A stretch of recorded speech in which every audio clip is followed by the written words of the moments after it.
Hi, welcome back to the Live Better series. I'm so glad I have a chance to talk with you about some of the things that happen in our lives, really on a daily basis. Something happened when I was listening to the news reports about the murders of the children in this school in Texas. And I wanted to use it as a jumping off point because it has to do with grief. There was a very offhand comment made about when people are finished grieving, and then the person who said it put a time frame, a couple of weeks. And I was shocked.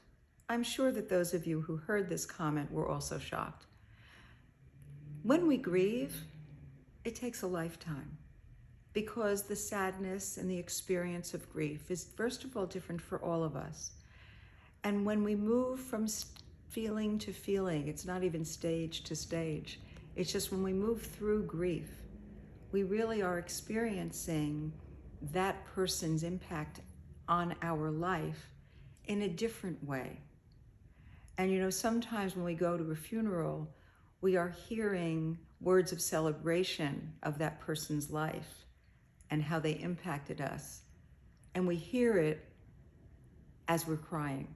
We hear it because we are also grieving. We are sad.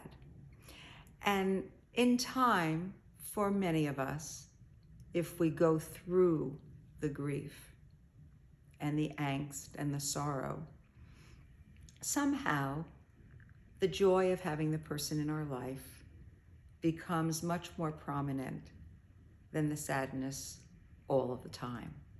And we find our balance. But for each of us, it's different.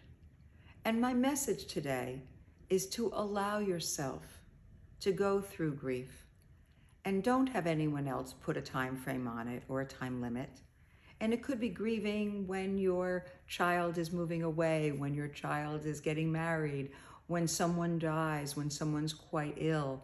These are all opportunities where we have in life to grieve and to feel sorrow. And we can't put a time frame on it. And we have to let ourselves do what we need to do and feel how we feel. Thanks for tuning in.